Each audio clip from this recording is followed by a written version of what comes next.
শহরের কোলাহল থেকে দূরে একটা নির্জন দ্বীপে সুন্দর সময় কাটানোর জন্য ঘুরতে গিয়েছিল একটা পরিবার। কিন্তু সেখানে ঘুরতে যাওয়ার পর থেকে ঘটতে থাকে সব অদ্ভুত ঘটনা। হঠাৎ করেই পুরো দেশ ব্ল্যাক আউট হয়ে যায়। শত শত গাড়ি ছুটতে থাকে এদিক সেদিক। শুরু হয় বিকট শব্দ আর চারিদিকে ছড়িয়ে পড়ে আতঙ্ক। কিন্তু সবকিছুর পেছনে কি কোনো কারণ ছিল? সবকিছু সহ্য করে সার্ভাইভ করতে পারবে কি তারা? শেষ পর্যন্ত কি লেখা আছে তাদের ভাগ্যে? এসব রহস্যে ঘেরা উত্তর জানতে হলে আপনাকে পুরো মুভির এক্সপ্লেনেশন দেখতে হবে। তাহলে চলুন শুরু করা যাক। মুভির শুরুতে একটা পরিবারকে দেখানো হয়, স্বামী স্ত্রী আর দুই সন্তান নিয়ে তাদের সুখের সংসার। কিন্তু তাদের মধ্যে অ্যামান্ডা একটু ভিন্ন প্রকৃতির ছিল। সে সহজে কাউকে বিশ্বাস করতে পারতো না, আর সবকিছু নিয়ে একটু সন্দেহবাদী ছিল। অ্যামান্ডা মেন্টালিও অনেকটা ডিস্টার্ব ছিল, তাই কিছুদিনের জন্য বাড়ির বাইরে ঘোরার চিন্তা করে। কিন্তু কাউকে জানালে যে প্ল্যান হবে না তা সে খুব ভালো করেই জানে, তাই সে কাউকে না জানিয়ে প্ল্যান করে ফেলে। সে একটা নির্জন দ্বীপে বাড়ি ভাড়া নেয়।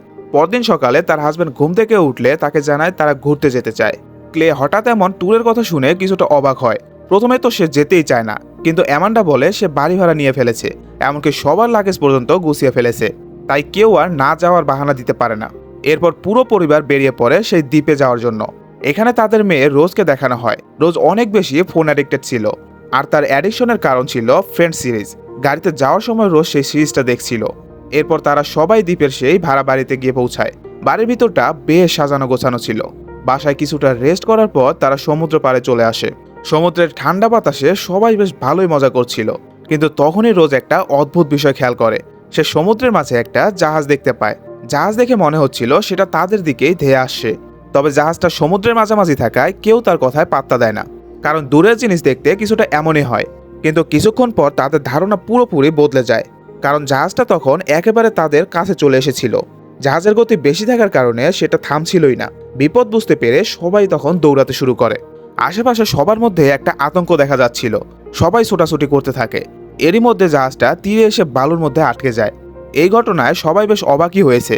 সমুদ্র থেকে ফেরার পথে ক্লে একজন সিকিউরিটি গার্ডকে জিজ্ঞেস করেন জাহাজটা এভাবে কেন তীরে এসে আটকানো হলো। গার্ড বলে জাহাজের নেভিগেশন সিস্টেমে প্রবলেম দেখা দিয়েছে, এ কারণেই জাহাজের গতি নিয়ন্ত্রণ করা যায়নি। তখন তারা বিষয়টাকে স্বাভাবিকভাবেই গ্রহণ করে। কিন্তু বিপত্তি শুরু হয় বাড়ি ফেরার পর থেকেই। তারা দেখতে পায় ইন্টারনেট কাজ করছে না, ফোনের সিগন্যালও তেমন একটা পাচ্ছিল না। এরই মধ্যে অ্যামান্ডা এবং ক্লে বাড়ির বাইরে কিছু বিচিত্র জিনিস দেখতে পায়। সেখানে একটা হরিণ আর তার বাচ্চাকে নিয়ে দাঁড়িয়েছিল। সে এটাকে ভালো সংকেত মনে করে, কিন্তু এটাই তার সব থেকে ভুল ধারণা। জঙ্গলের পশুরা তখনই বসত বাড়িতে আসে যখন জঙ্গলে অস্বাভাবিক কিছু ঘটনা ঘটে। তবে অ্যামান্ডা এবং ক্লে এসব নিয়ে তেমন একটা মাথা ঘামায় না। তারা সবাই একসাথে লাঞ্চ করে। রোজ তখন তার পছন্দের সিরিজ দেখতে ট্রাই করে, কিন্তু ইন্টারনেট না থাকার কারণে সে দেখতে পাচ্ছিল না। রাতে অ্যামান্ডা এবং ক্লে একসাথে খেলা খেলছিল। অ্যামান্ডা সেখান থেকে উঠে ড্রিঙ্কস আনতে যায়। তখন সে একটা শব্দ শুনতে পায়। অ্যামান্ডা ক্লেকে বলে, তুমি কি কিছু শুনতে পেয়েছো? ক্লে বলে, পরের পার্টে আমি এর অ্যান্সার দিব। তো পরের পার্ট দেখার জন্য অবশ্যই চ্যানেলটার পাশেই থাকতে হবে।